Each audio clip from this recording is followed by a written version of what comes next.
Quantas vezes vi meu pai chegar cansado, mas aquilo era sagrado. Um por um ele abraçava e perguntava: quem fizer estripulia? E mamãe nos defendia. Tudo aos poucos se ajeitava. O sol se punha, a viola alguém trazia. Todo mundo então queria ver papai cantar pra gente. Desafinado, veio um rouco e voz cansada. Ele tocava mil toadas, seu olhar no sol poente.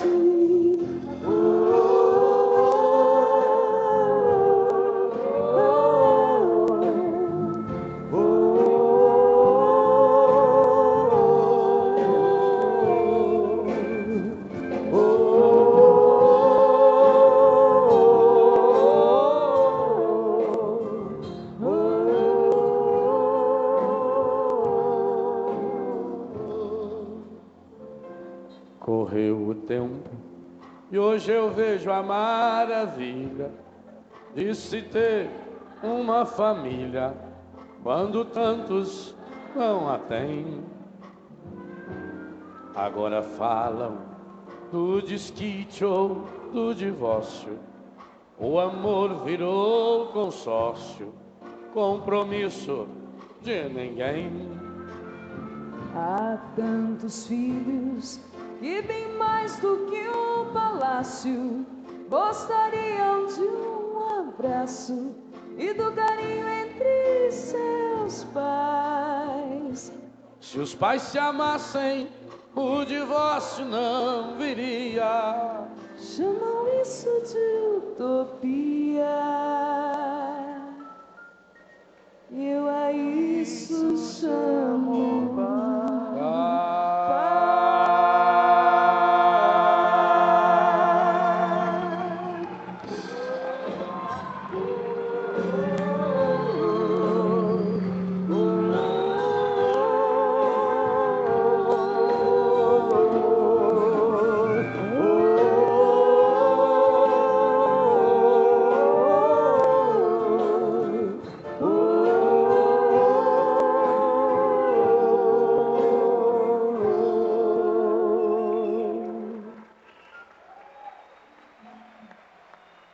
Bom dia.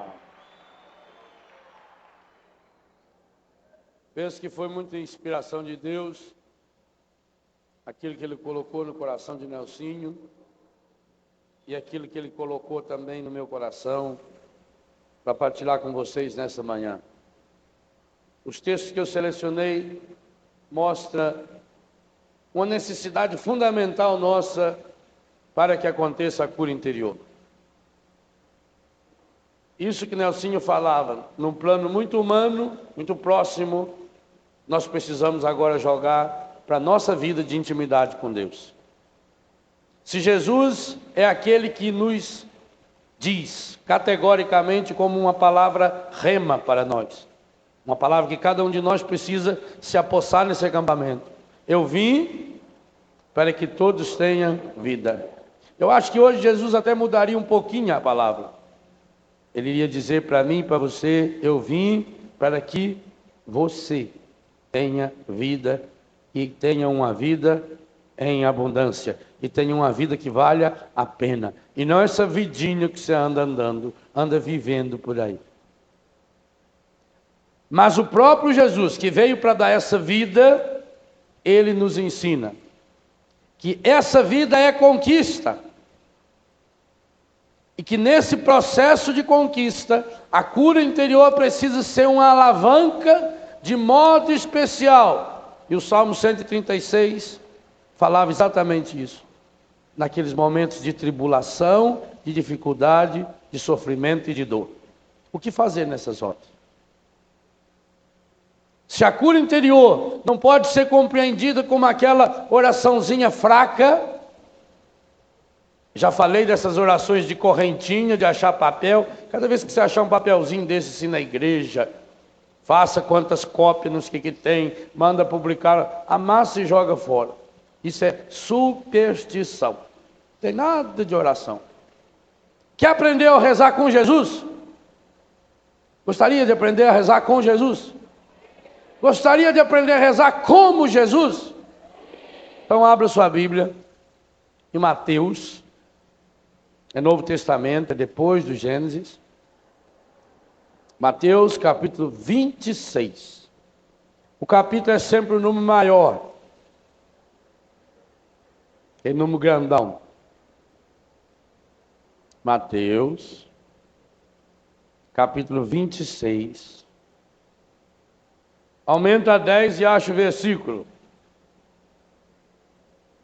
36. Muito bem. Mateus 26, versículo 36. Oração de cura de Jesus.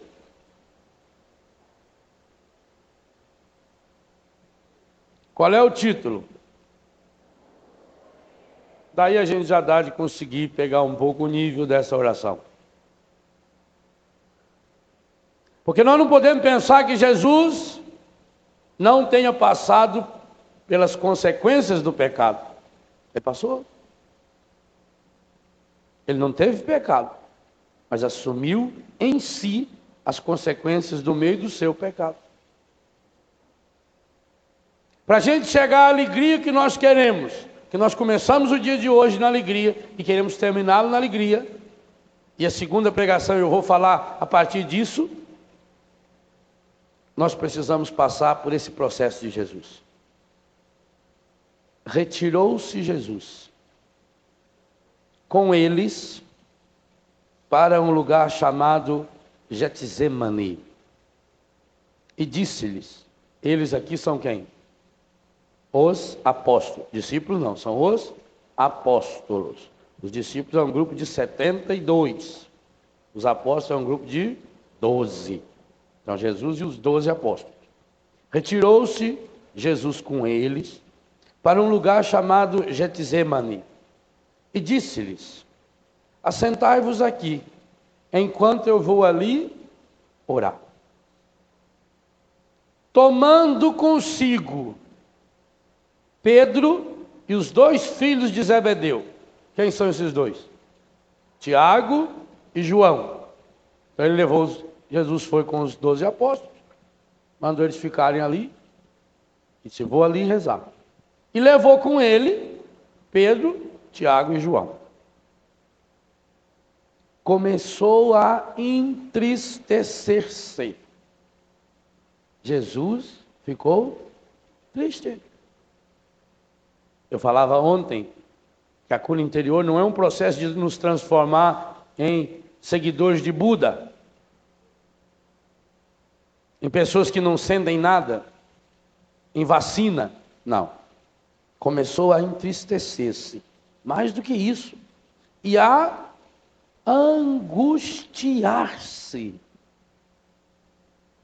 Se você ler esse mesmo tempo, esse trecho em São Lucas 22, 39, São Lucas diz que a angústia de Jesus foi tão grande que ele chegou a suar sangue. Você já suou sangue alguma vez? Então não chegou em angústia ainda, está muito longe. Jesus então começou a entristecer-se e a angustiar-se. Disse-lhes então, minha alma está triste até a morte. Ficai aqui e vigiai comigo. Adiantou-se um pouco e, prostrando-se, com a face por terra, assim rezou.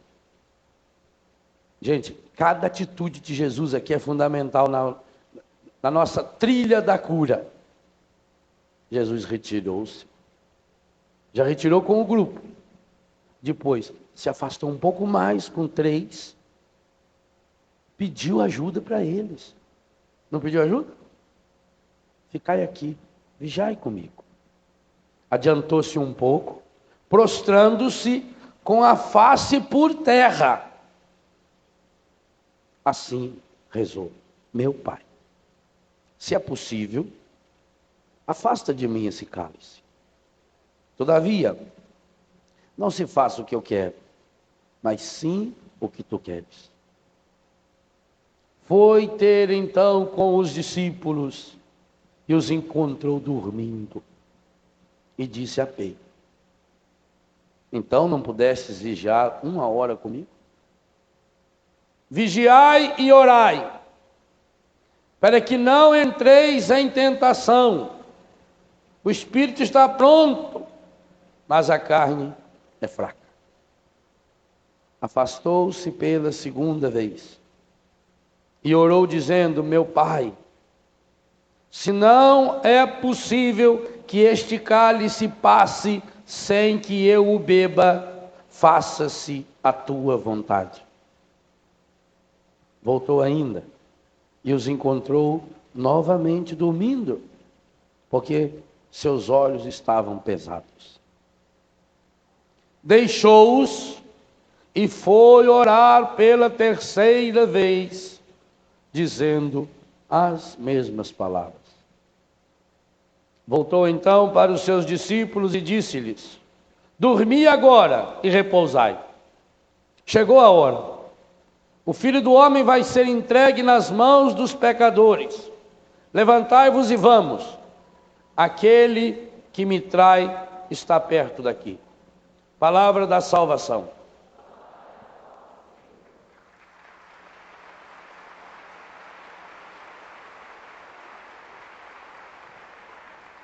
Eu penso que essa oração de cura interior que Jesus fez, porque essa oração é a grande oração de cura interior de Jesus. Não era cura espiritual, Jesus não precisava de cura espiritual, ele não pecou. Não era cura física, ele não tinha nenhuma enfermidade ali. Jesus fez uma profunda oração de cura interior, para nos ensinar também como fazer essa oração de cura interior. Sabe por quê? Muitos de nós aqui e aí em casa ainda não fomos curados? Porque nunca fizemos uma oração de cura interior seguindo o modelo de Jesus. É Jesus que diz para mim e para você: eu vim para que você tenha vida e a tenha em abundância. É Jesus que em João 14,6 diz: eu sou o caminho, a verdade e a vida. Ora, enquanto nós fazemos orações de cura interior, seguindo os gurus da nova era, nós podemos até sentir uma paz, assim, um alívio interior, um desabafo espiritual, mas isso não é cura interior. Cura interior é uma oração feita a partir de uma suprema angústia. Segunda coisa pela qual muitos de nós ainda não fomos curados: nós não nos convencemos ainda de que estamos numa batalha, de que estamos numa guerra. Vou pegar um exemplo recente. Há 2 meses no máximo, o Brasil sagrou-se com um título fabuloso. Lembra qual? O Brasil foi pentacampeão. Que coisa bonita. Quanta gente assistiu lá no Rio de Janeiro com o Padre Jonas, alguns em Aracaju comigo. O Brasil foi penta. As pessoas saíram na rua e festejaram. Você assistiu os jogos da seleção? A grande maioria, não responda para não mentir. A grande maioria assistiu. E a Copa do Mundo foi lá na Coreia, foi no Japão, e o horário lá é diferente, né? Do nosso. Tinha jogo que era às 3 horas da manhã. Não responda. Você levantou-se às 3 horas da manhã para ver o jogo? Não responda. Não quero que ninguém minta por minha causa. Talvez você põe um despertador, acordava. O seu menino que para ir na escola não levanta de jeito nenhum. 2h30 estava em pé. Ia lá e puxava o dedão. Pai, está na hora, pai, já soltou o foguete, pai. Não é assim? E você levantava às 3 horas da manhã e ficava ali em frente da televisão e às vezes nem ia dormir mais. Porque você tinha que torcer para que Ronaldinho, embora a grande responsável pela vitória da seleção foi minha mãe, aquele modelo de cabelo do Ronaldinho foi ideia da minha mãe. Quando a gente era pequeno, a mamãe mandava cortar o cabelo a gente igualzinho. E lá no Chavega ficava queimando nojo. Falei, Ronaldinho copiou do Nazaré. Então você levantava às 3 horas da manhã e você assistia o jogo. E torcia, vai. A grande maioria das pessoas fez isso ou não? Pergunto, não responda também. Pergunto agora. Quantas vezes você levantou às 3 da manhã para rezar um terço? Para vencer a desgraça que está abatendo sobre sua família? Não. Quantas vezes? Não é errado assistir o jogo às 3 horas da manhã, não é errado. Que bom!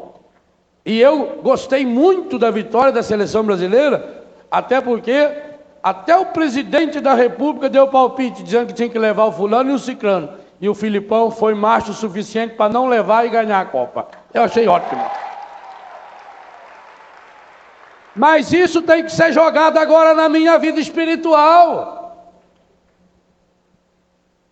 Ah, padre, eu estou lutando tanto para arrumar um emprego. Quantas vezes a família levantou às 3 horas da manhã e se colocou de joelho, rezou um terço. Não estou falando nem 1h30 que demora um jogo. Para pedir o emprego do marido. 99% das pessoas nunca fizeram. Por isso que eu peço, não responda.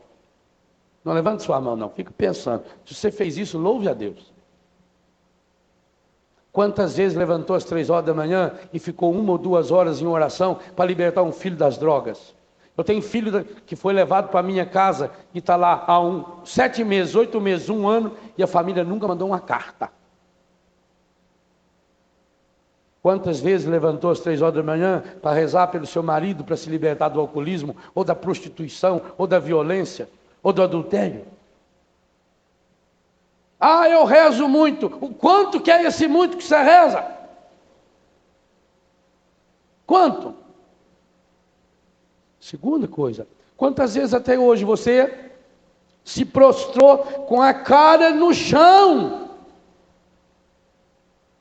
Ontem teve gente aqui que não aguentou ficar 5 minutos ajoelhado. Jovens. Ajoelha, já estica, já deita, já senta. Depois fica querendo passar a mão no ostensório como se fosse uma coisa mágica. Mete esse joelho no chão para ver o que muda. Nós brincamos com coisa séria. Por isso que falta alegria. A alegria que tem que brotar no nosso coração, ela é fruto de sangue. De sangue. Por isso que me preocupa muito quando se ensina oração de cura interior como se fosse uma coisa mágica, uma coisa afetivazinha, em que eu passo a mão na cabeça da pessoa e fico falando as palavras e a pessoa se comove. A vida é dura, principalmente se a pessoa for mole.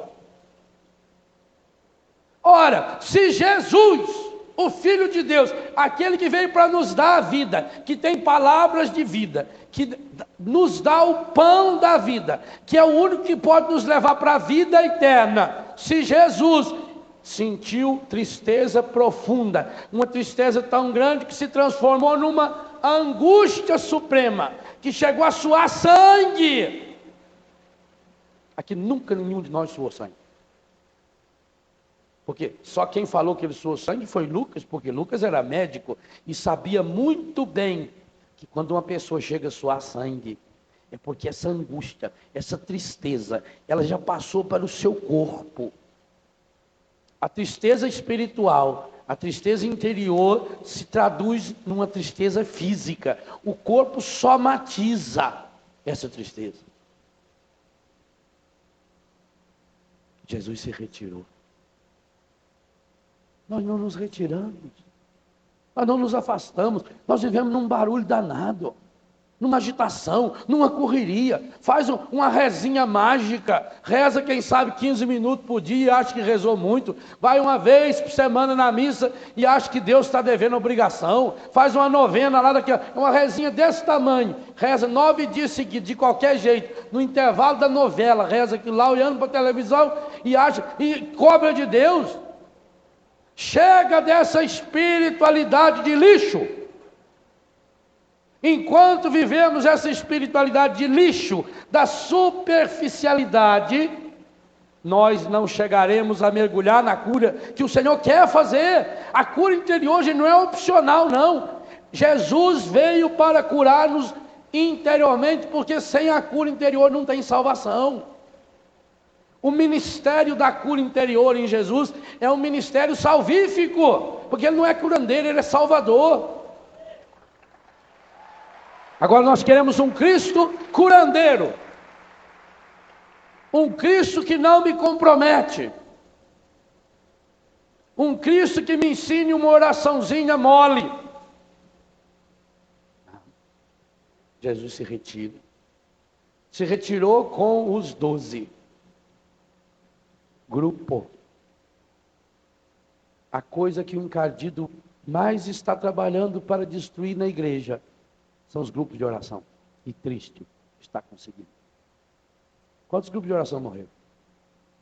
Porque tem grupos de oração que hoje é uma assembleia não sei do que, onde tudo está organizado, a recepção está organizada, as músicas que o ministério vai cantar já estão todas elencadas na pasta, já tem o sujeito que fez a escola não sei das quantas e ganhou o diploma, esse pode ir lá falar, dar o ensino, leva 2 horas dando ensino, 15 horas dando aviso e não reza 5 minutos.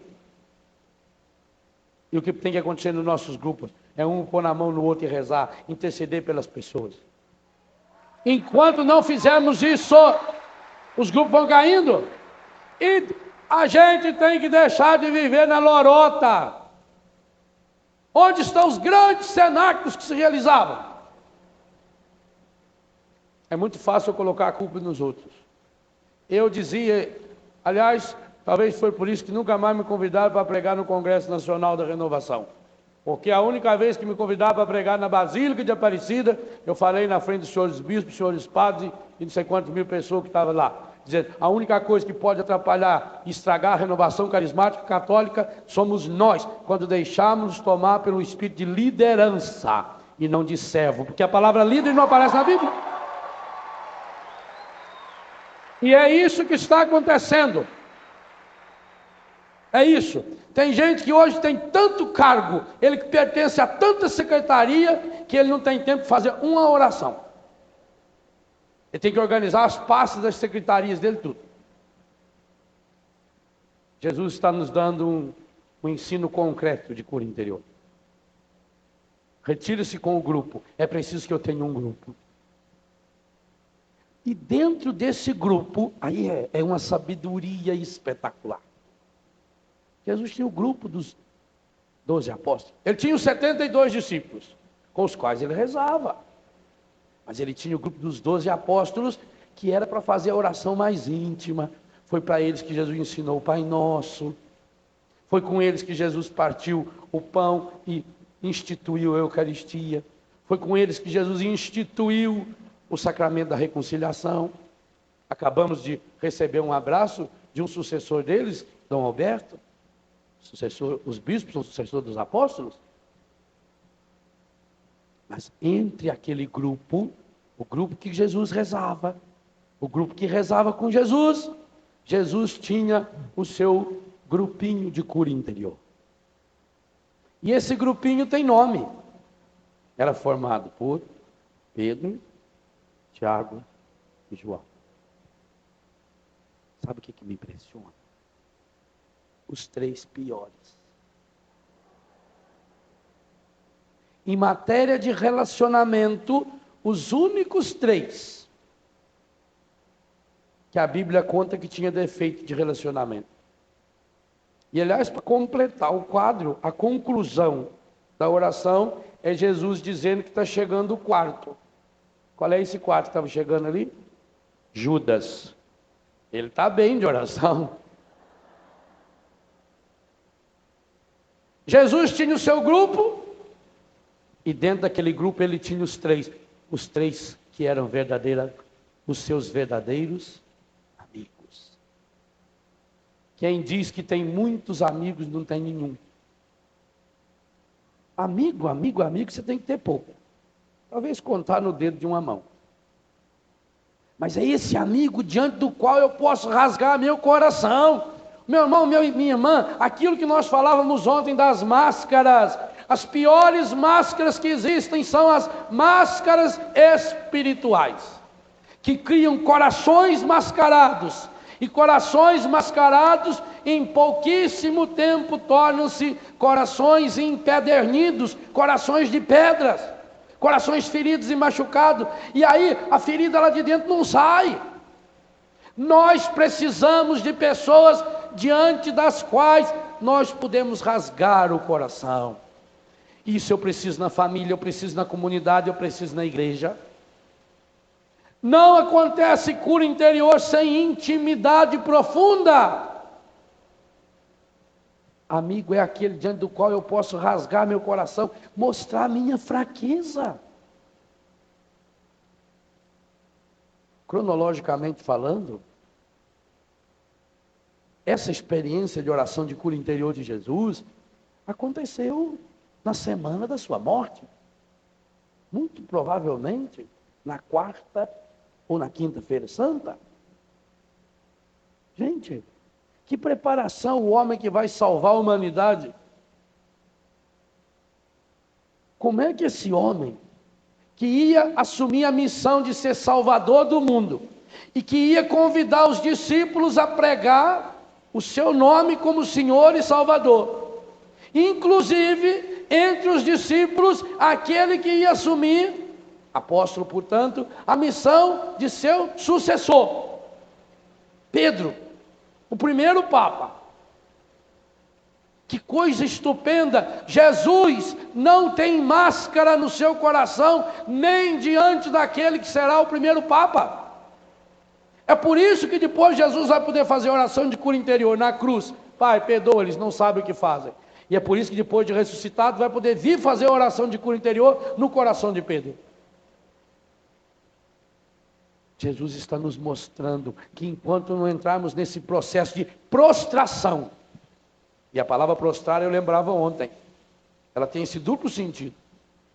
Quem não se prostra diante de Deus, se prostra diante da vida. E terrível, acaba se prostrando diante do engadido. Porque o sonho do engadido, e ele falou para Jesus, é que a gente acabe se prostrando diante dele. Esse é o sonho dele. Quantas pessoas prostradas na vida? Pega o dicionário e lê o que é prostrado. Deprimido, angustiado, triste, amarrado, desanimado, estou mal, estou prostrado. Sabe por que a gente fica prostrado? Porque a gente não se prostra diante de Jesus. A gente não se prostra diante do Senhor.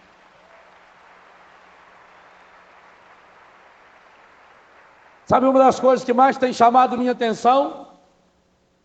Pegue a sua Bíblia e comece a ler em Gênesis, não agora que não vai dar tempo. Quantas vezes vai aparecer pessoas em situações limítrofes? E qual é a atitude dessas pessoas? Prostrar-se em oração diante de Deus. Mas não uma oraçãozinha escondida lá no quarto, não. Quem quer experimentar a graça da cura interior não pode se esconder. Tem que tirar as máscaras. Jesus, embora não tivesse máscara, teve que tirá-las diante de Pedro, Tiago e João. Porque às vezes você podia dizer, mas eu não tenho para quem eu me abrir. Eu não tenho pessoas especializadas, experimentadas, cursadas ou sei lá o quê. Talvez tenha sido pedagógico que Jesus escolheu Pedro, Tiago e João. Para mostrar para nós, olha aqui, diante de quem eu me abri. Pedro, o único que o negou 3 vezes. Tiago e João receberam de Jesus o apelido de Boanerges, filhos do trovão. Pensa bem. Às vezes a gente fica triste porque uma pessoa falou mal da gente. Jesus não falou mal, não. Ele chamou os dois de filhos do trovão. É feio. Trovão assusta. E de Pedro ele deu um apelido para Pedro que Deus o livre guarde. Mateus 16. Afasta-te de mim, encardido. Que coisa! De nenhum outro apóstolo ele chamou, nem Judas. Pedro, encardido. Tiago e João, filhos do trovão. Pior ainda. Pois foi diante dessa trinca medonha que Jesus 3 vezes se prostra em oração. Parece que as 3 vezes que Jesus se prostra significa uma para Pedro, uma para Tiago, uma para João.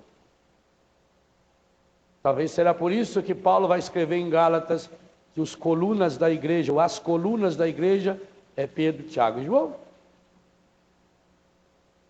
Jesus se abriu com eles. Jesus mostrou a angústia para aqueles 3. E pior, os 3 não deram bola para a angústia dele. Puxaram a palha. Padroeiros de muita gente que vão rezar e dormem.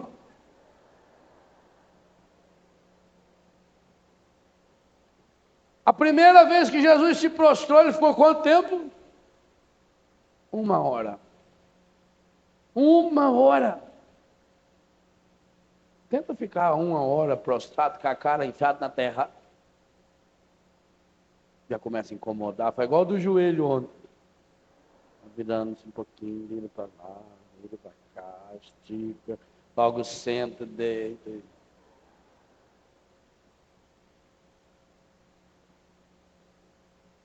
Jesus se prostra e abre o coração para Deus. A dupla dimensão da cura interior. Eu preciso ter pessoas. A cura interior se dá através de pessoas. Cura interior não é uma oração para eu ficar fazendo escondidinho, para não mostrar para os outros. Enquanto eu ficar com as minhas máscaras, Deus não me cura, não tem jeito. Jesus praticou a cura interior, abrindo-se diante dos 3 piores apóstolos nessa área. Parece que ele escolheu a dedo.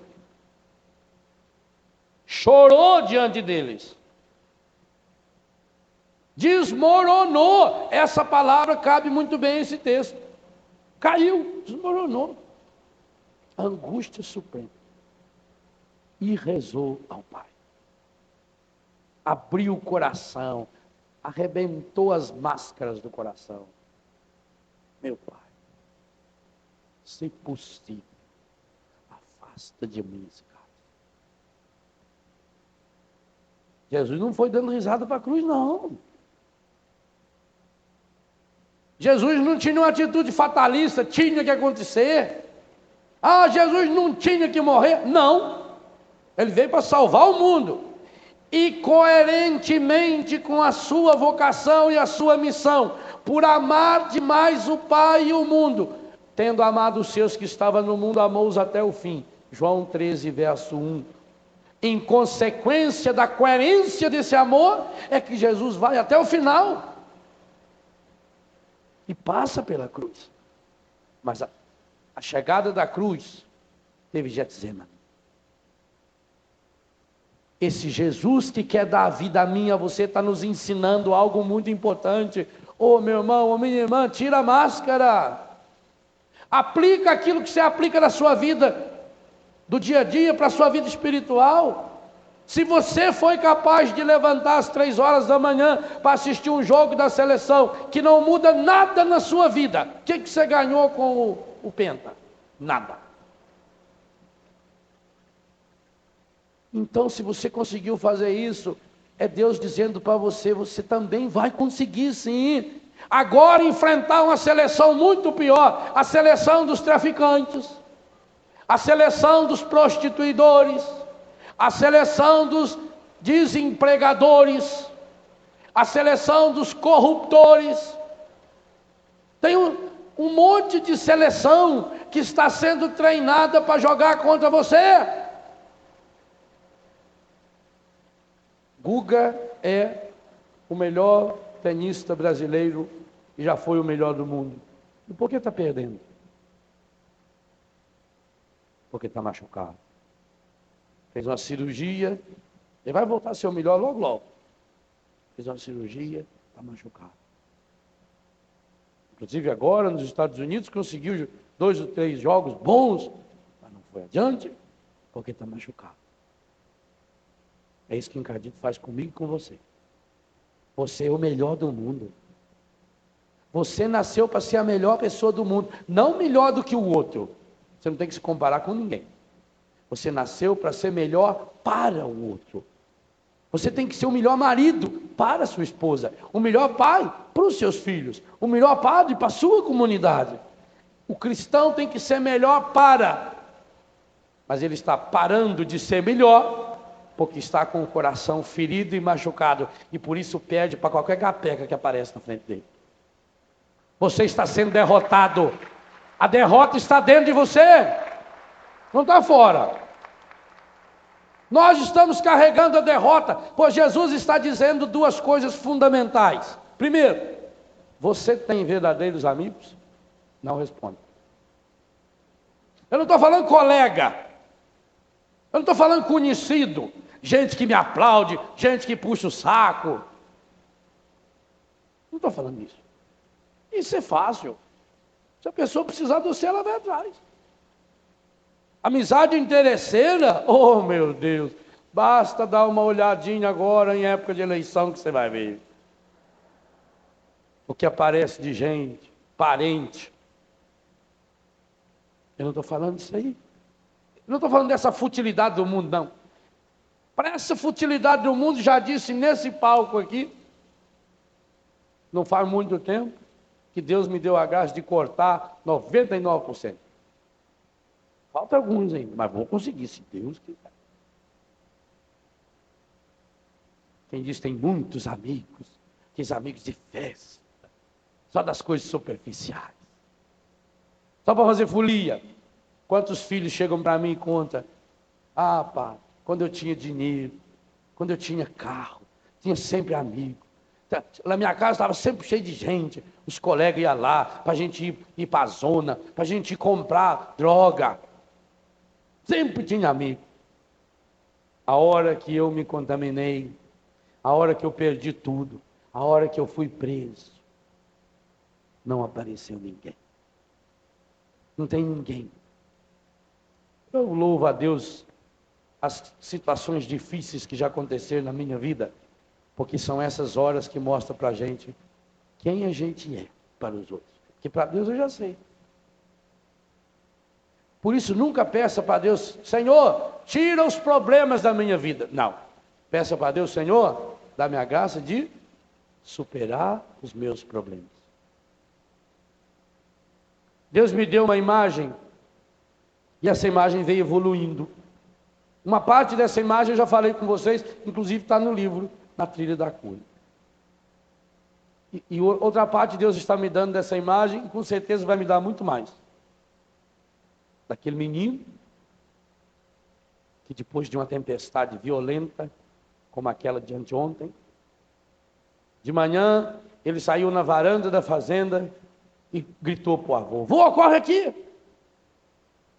Vô, vem ver, vô! Como é que o senhor explica que essa figueira Essa árvore que gastava 4 homens para abraçar o seu tronco, como é que essa figueira tombou, vô? O vento derrubou a figueira, vô. E como é, vô, que aquele pezinho de bambu, tão fininho, como é que aquele pezinho de bambu não caiu, vô? Aí o vô pôs ele aqui no cangote, falou, vem cá. Aí foi lá na figueira, mostrou a figueira.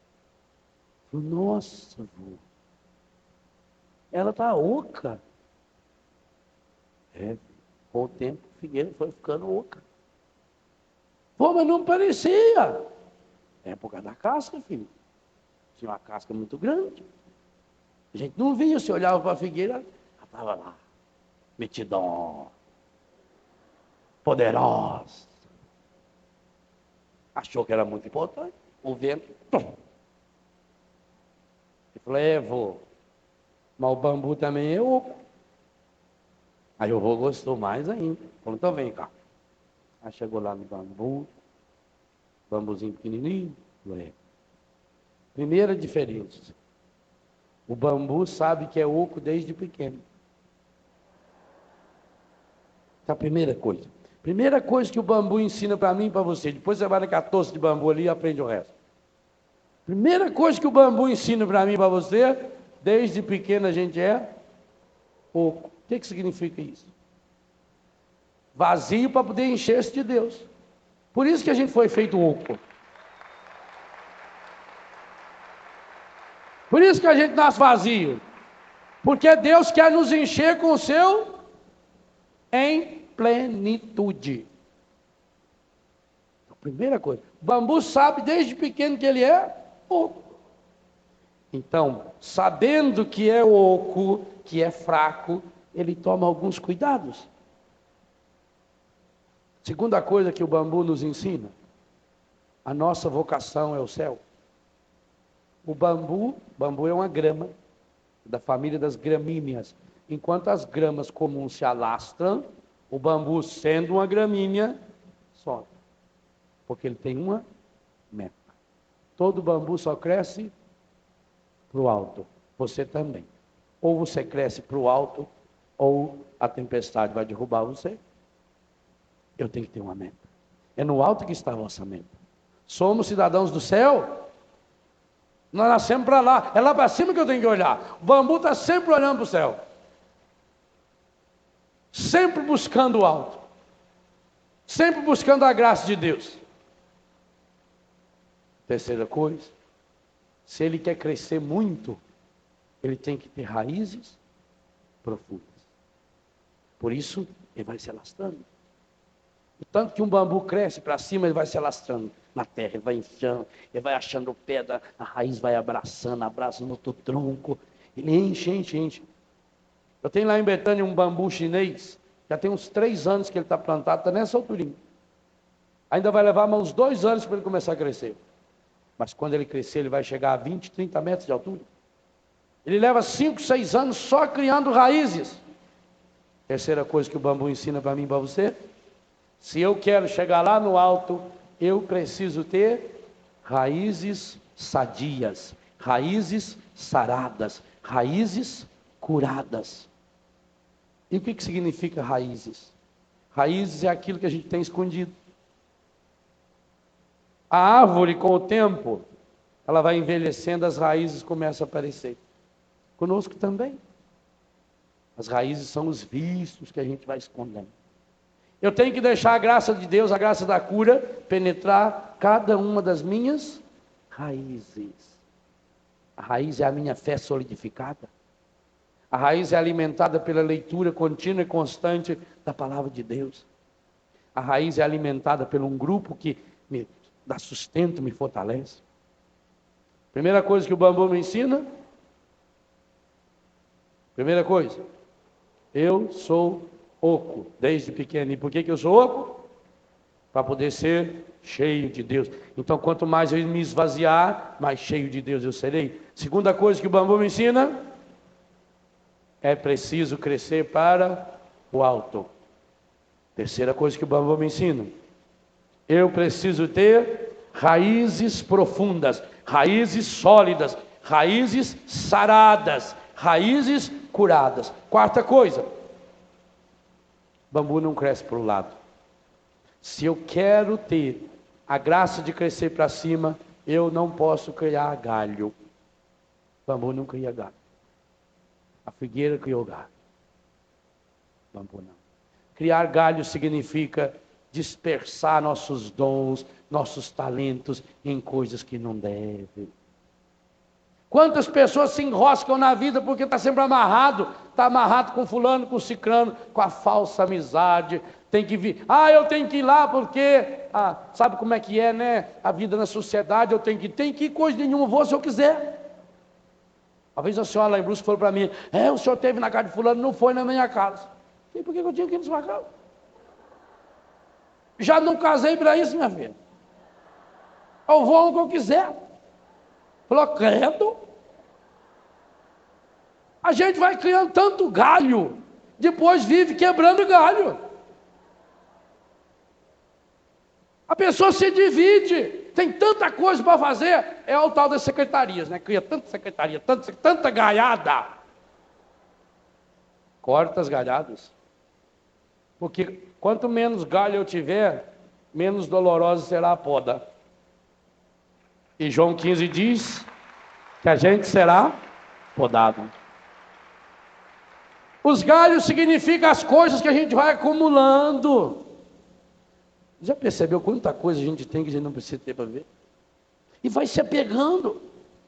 Tem gente que chega lá, se aquela caixinha cor de abóbora que ganhou no aniversário da avó dela de 1938, se aquilo não tiver lá, ela fica deprimida.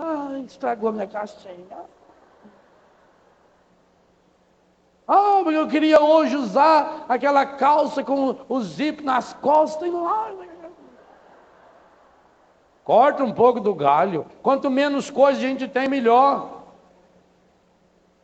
É como aquele sujeito que foi procurar um guru, um sábio espiritual, um mestre, para pedir ajuda para ele. Falou, ele mora aqui, a casa dele é logo aí. Aí chegou até a casa dele, era um salão. O homem morava numa tenda. Aí entrou, o mestre convidou ele a entrar, chegou lá, tinha um colchão no chão, 2 cadeiras, 2 pedras assim, uma panelinha, mais nada. Aí o homem ficou impressionado com aquilo, falou, mestre, onde estão as suas coisas? Aí o mestre riu e falou, onde estão as suas? Ele falou, mas eu estou aqui de passagem. Eu também. Nós estamos aqui de passagem. Se você quer crescer lá para o alto, corte os galhos. Corta a galhada. Canaliza. Crescer para o alto e tirar as galhadas significa investir a minha vida. E isso vale para tudo. Quantas famílias estão cheias de dívidas, cheias de problemas, porque não se une. Corta o galho, corta o supérfluo. Quanta coisa que você não precisa. Oh meu Deus, quanta coisa eu não preciso para ser feliz. Quanta coisa. Eu não preciso. Só que a gente vai se apegando, O galho é assim, ele vai grudando. O galho cresce aqui, gruda lá. Aí aquilo parece que já faz parte do galho, aí tem que proteger aquilo. E aí vai ficando pesado. O galho é muito grande, aí começa bicho vir fazer ninho ali em cima, e cobras e lagartos, e vai apodrecendo. E a pessoa tenta proteger os galhos, corta o galho. Eu conto no livro, Na Trilha da Cura, primeira vez que eu cheguei a Paris, eu fiquei decepcionado com aquilo lá. Falei, um lugar feio. Era inverno, aquelas árvores tudo seco. Eu falei, por que não corta isso tudo, né? Depois, quando eu voltei lá, logo em seguida, primavera, aquilo tudo verdinho. A natureza ensina a gente. Na hora do frio, ela recolhe, ela não é besta. Deixa cair a folha. Agora vai segurar as folhas. Segura a folha, a raiz apodrece. A natureza é sábia. O que ela faz? Ela mesmo dá uma chacoalhada assim, aproveita o vento. Joga a folha cai no chão. Aí fica quentinha, a raiz dela dorme sossegada. Ela recolhe a seiva e joga para a raiz, porque a terra fria mata. Aí quando começa a melhorar a temperatura, ela vai devagarinho soltando. Por isso que a gente tem que podar as plantas no inverno, porque a seiva dela está concentrada na raiz, aí não morre. Será que você não está com galho demais? Alguns de nós somos umas galhadas enormes. Aliás, tem pessoa que quando ela chega no lugar, você já nota aquela galhada chegando, aquela coiseira, aquilo parece uma árvore de Natal, aquele desfilando, parece um pavão, parece um peru, aquilo. Chega lá e chega para cá, não consegue nem andar naquilo, né?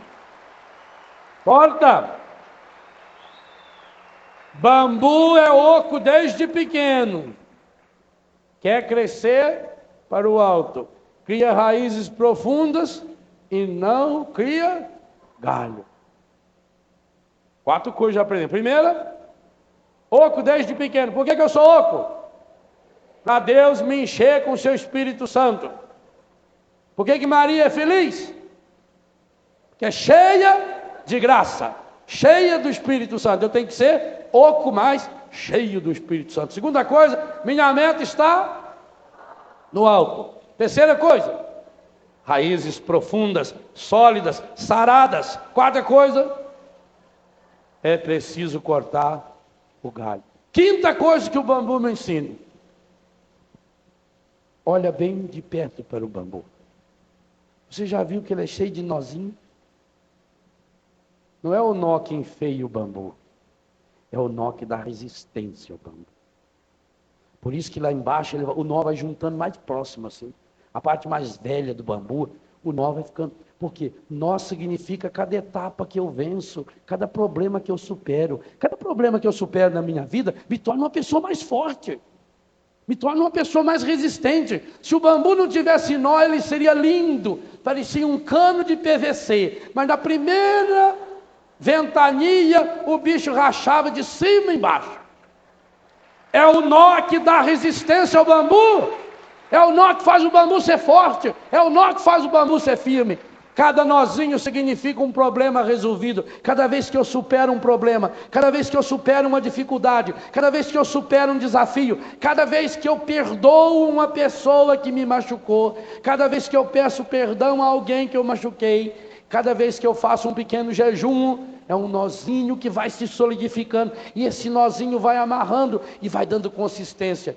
E o bambu chega a ser tão forte que na China eles fazem ponte para passar caminhão de guerra feito de bambu. Eles fazem escadas, edifícios enormes. Eu preciso aprender com os nós. Os nós significam dificuldades superadas. Aqui Jesus dobrou-se diante de algumas dificuldades. Nós que ele superou, nós que ele assimilou. Meu irmão, uma coisa muito importante: problemas todos nós temos, os problemas precisam ser assimilados e não fugir do problema. O mundo de hoje ensina você a fugir do problema. Toma um gole de cachaça que passa, toma um Doril, a dor sumiu. Não vou falar mais nada, senão rima com esse negócio aí, não deve. Toma isso que vai para você para onde? Não!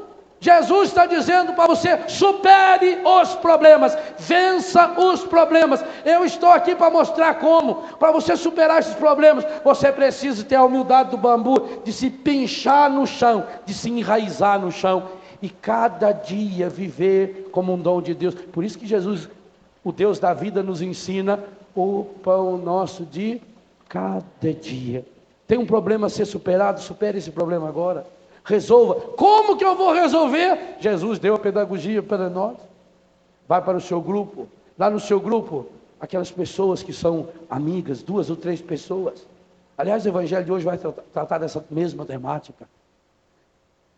Coloque-se com essas pessoas num momento retirado, de oração. Abra o seu coração. Faça uma oração honesta. Meu Deus, minha alma está triste. Senhor, eu estou abatido. Senhor, eu estou com dor. Senhor, eu estou abatido demais. Senhor, eu estou machucado. Senhor, eu estou ferido. Senhor, eu estou me sentindo sozinho. Chora diante de Deus. Chore suas mágoas diante de Deus. Que é a definição linda de oração, que está no primeiro livro de Samuel, capítulo 1, versículo 10, 11, 12, 13, 14 e 15. Ana rezando. E quando o sacerdote acha que ela está bêbada, porque o jeito que ela rezava, ela diz: não, eu não estou bêbada. Eu derramo a minha alma na presença do Altíssimo. Que definição de oração. Derramo a minha alma, derramo. Derramar é pegar um copo e derrama a minha alma na presença. E você derrama a sua alma na presença de quem? O bambu tem nós. E nós significa etapas. Uma longa caminhada se faz com pequenos passos. Andar é a coisa mais fácil que tem. Você só mexe o pé de trás, ó. Observe que depois em casa você pode fazer a experiência. Veja, ó. Só estou mexendo o pé de trás. O da frente eu nem me incomodo com ele. E anda. Significa que problemas a gente tem que solucionar um de cada vez. Ai, padre, eu tenho 30 pratos para lavar. Você nunca lavou 30 pratos. Você lava um, depois um, depois um, depois um, depois um, depois um, depois um. Faz um por vez. Conquiste. Cada etapa vencida, cada etapa é uma etapa, cada etapa é uma vitória. Celebra essa vitória. Os nós são aquilo que fortalecem o bambu. Primeira coisa que o bambu me ensina: eu sou oco. E por que eu sou oco? Para ser cheio de Deus. Segunda coisa que o bambu me ensina: é preciso crescer para o alto. Terceira coisa: eu preciso ter raízes sólidas, firmes, saradas. Raízes saradas, curadas. Quarta coisa: o bambu não cria galho. Quinta coisa: fazer dos nós uma amarra, uma resistência, como numa construção. Você vai fazer um prédio, a cada pedaço de construção tem que fazer uma amarra, tem que colocar uma estrutura. É isso que sustenta a gente. A construção é um tijolo em cima do outro, tijolinho por tijolinho. A vida é assim. O mundo de hoje oferece tudo pronto, tudo mágico, tudo automático. Não! Jesus está dizendo para nós que a cura interior é um processo aonde o Espírito Santo se junta ao meu espírito, se une ao meu espírito. Romanos 8, 26. O mesmo Espírito se une ao meu. Ele não faz por mim. O homem que chegou lá na igreja: o padre, eu queria que o senhor rezasse para a minha cura. O padre falou: você tem que ter fé, meu filho. Ele falou: eu tenho muita fé, padre, muita fé. Eu tenho tanta fé que eu vim a cavalo.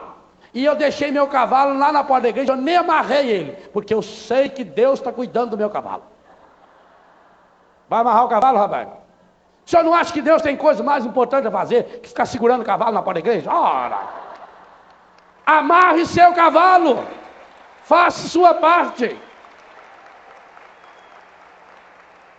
São nós que a gente aprende com os problemas, com as dificuldades. Sexta coisa que o bambu nos ensina: meu filho, olha bem para esse bambu. Ele está sozinho? Não. A primeira coisa que o bambu faz, quando ele começa a crescer, ele deixa o vento, e esse vento é do Espírito, eu falei aqui em Pentecostes. Ele deixa o vento jogar uma sementinha do lado, e outra do lado, e outra do lado. Bambu só cresce em toça. Por isso que você olha de longe, uma toça de bambu é maior do que uma figueira, é maior do que uma árvore. E essa toça é tão grudada, por quê? Primeiro, não tem galho. Nenhum deles tem galho. Segundo, porque eles têm raízes profundas, todos eles. Terceiro, porque todos eles estão crescendo para cima. Quarto, porque todos eles sabem que são ocos. Quinto, todos eles vão se grudando um no outro, porque aprenderam a fazer isso consigo mesmo. Quem aprendeu a superar os nós, vai aprendendo agora a se apoiar um no outro. O bambu se apoia em si mesmo pelos nós. Problema superado é vitória garantida. E agora se apoia em quem está do meu lado. E um se apoia no outro. E um balança junto com o outro. E eles vão até se entrelaçando. Se você tentar tirar um bambu lá do meio da toça, você não consegue. Ele está grudadinho. Bambu nasceu oco. Quer ir para o alto. Portanto, cria muitas raízes. Supera cada dia um problema.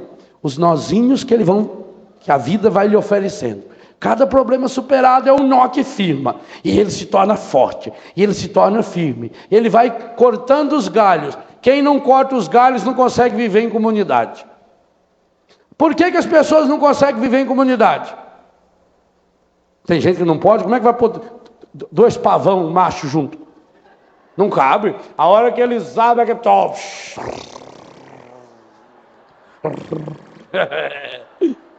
Tem marido que quando chega em casa a mulher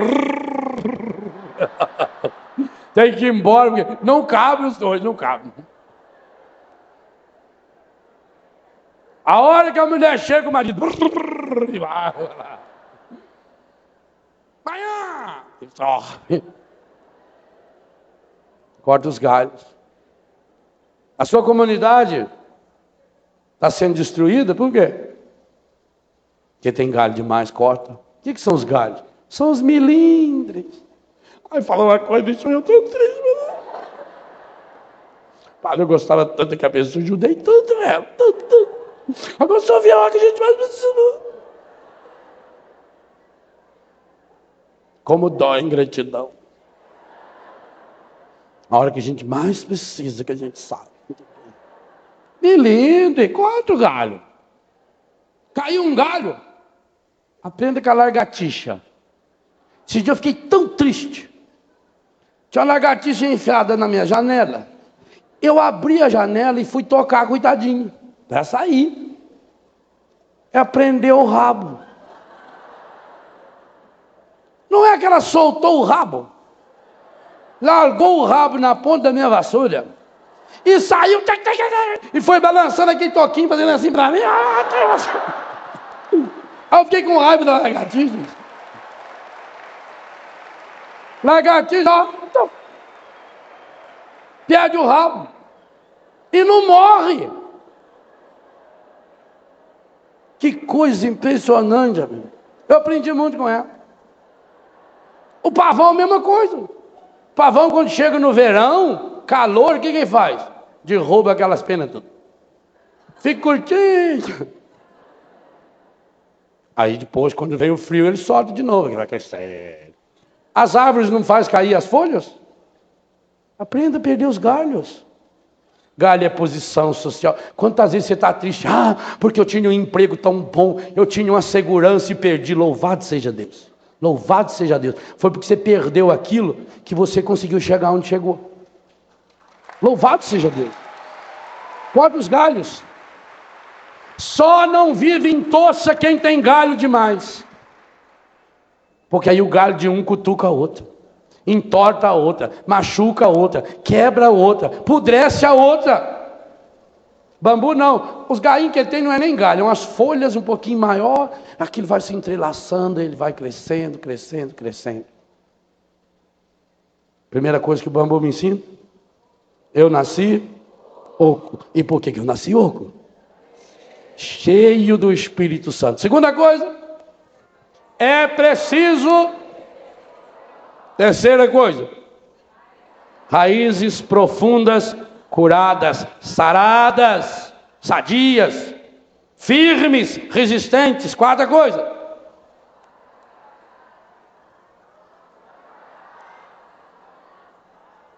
chegue num acordo. Se eu quero crescer para o alto, eu preciso cortar os meus. Quais são os galhos que eu preciso cortar? Os vícios. Quinta coisa, os nós têm que ser transformados em problemas superados, que vão criando a minha resistência. Sexta coisa, o bambu cresce sempre em toça. Sétima coisa, tudo em Deus é perfeito.